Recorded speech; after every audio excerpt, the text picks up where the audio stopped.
At Berkshire Hathaway, we have all kinds of businesses. We own 73 businesses now, and in businesses, we're looking for an entity that has durable competitive advantage, somebody that not only is doing well now, but will do well 10 or 20 years from now. And in capitalism, when you have a wonderful business, it's like having an economic castle.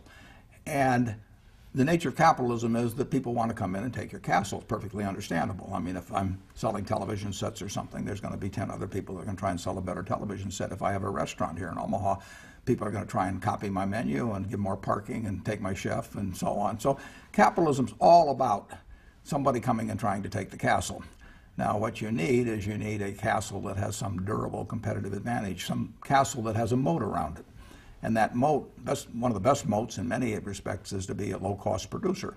But sometimes the moat is just having more talent. I mean, if you're the heavyweight champion of the world and you keep knocking out people, you've got a competitive advantage as long as you can keep doing it. And it's very profitable if you're the one that happens to be able to do it. If you can turn out great motion pictures, I mean, you know, Steven Spielberg, I mean, he's a fellow to bet on, and it has enormous economic value. Well, we're looking for that institutionalized. We're not looking for the best brain surgeon in town. We're looking for the Mayo Clinic. So we want an institution that, regardless of the person in charge, will maintain that competitive advantage over the decades. And we hope we find that in some businesses, and then we try to get the best person that we can to run them. Usually it's the person who's been running them. Are you always right, or do you make mistakes? No, we make mistakes. It wouldn't be any fun if we didn't make mistakes. I mean, if I went out and played golf and on every one of the 18 holes I hit a hole-in-one, I wouldn't be playing golf for very long. I mean, you have to go into the rough occasionally to make the game interesting. Not too often, though.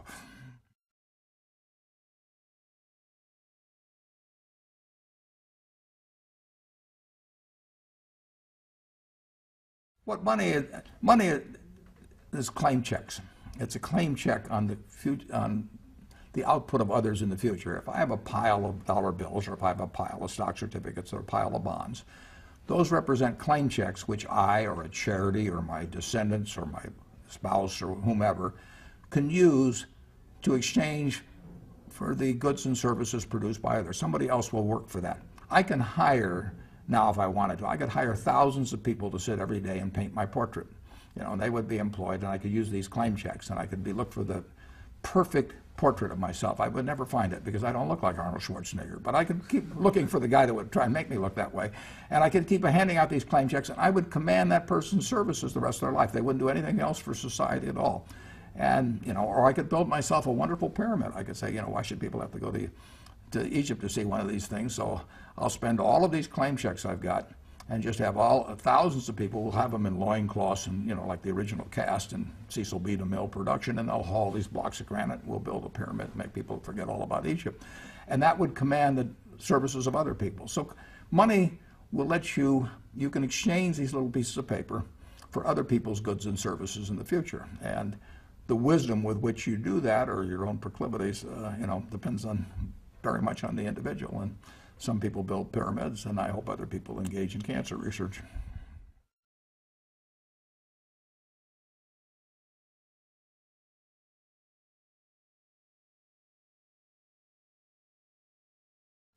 My family and I have had everything we could possibly need, you know, for the last 50 years, but also 50 years ago that my wife and I decided that beyond taking care of ourselves, that there was no reason to set it up so that the next 25 generations of little Buffett kids could keep using these claim checks so they didn't have to do anything to contribute to society, and that there were better uses for those claim checks, and that one way or another the money was going to go back to society. And now, you know, philanthropy is the logical way to do it. And the question is who would be best at using those claim checks to benefit 6 billion people around the world.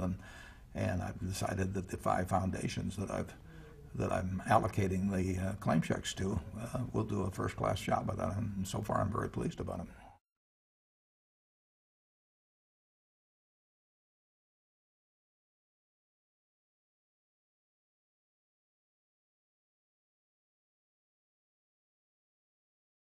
I think generally the keeping debt at a relatively within a range of GDP makes sense. I mean, I don't think you want debt to climb to 100% of GDP. I don't think you want to pay off the national debt.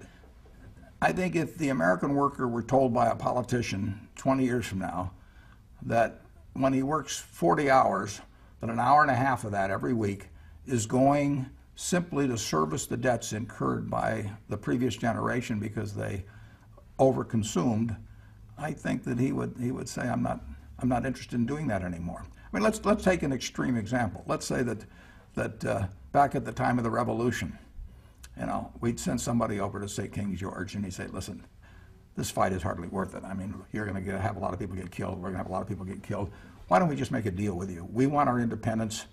We're kind of a pain in the neck anyway. So why don't we just give you 3% of our output forever, and you give us our freedom? Now, King George might like that, and the American colonists might like that. I mean, 3% of your output, we weren't producing that much anyway. It saves you going to war, maybe getting shot, killed, and everything else. So the first generation would say, it's a fair deal. 3% royalty to the English, we get our freedom, nobody gets killed.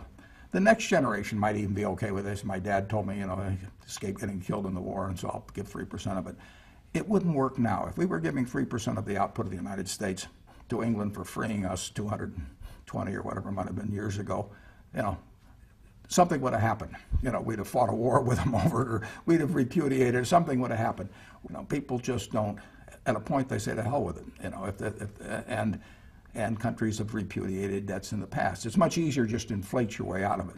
I mean, if I could finance all my own consumption today by handing out something called Warren Bucks or Warren IOUs, and I had the power to determine the value of those IOUs over time, believe me, I would make sure that when I repaid them 10 or 20 years from now, that they were worth less, per unit than they are today. So it's any company, any country that piles up external debt will have a great temptation to inflate over time, and that means that our currency relative to other major currencies is likely to depreciate over time, in my view.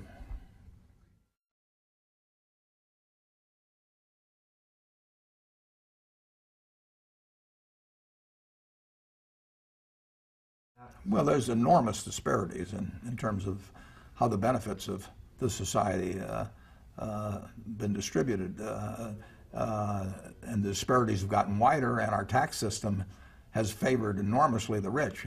I am now treated as sort of an endangered species by the government. They want to make sure nothing bad happens to me, so I get a tax rate of 15%, counting payroll taxes virtually, on a very large income, and the average American is paying a higher tax rate than I and most members of the Forbes 400 are paying if you count payroll taxes. I think it's a bad thing, but I think our tax system has gone very much awry in the last, particularly in the last 10 years. I mean, it wasn't this way 50 years ago. But even those on the low end are doing far better than people were, the ones on the high end were doing 100 years ago. I mean, there are many, many things that a person earning a normal wage in this country can do and enjoy that John D. Rockefeller couldn't do and couldn't enjoy. So it's a rising tide has lifted the boats, but it's lifted the yachts a lot faster.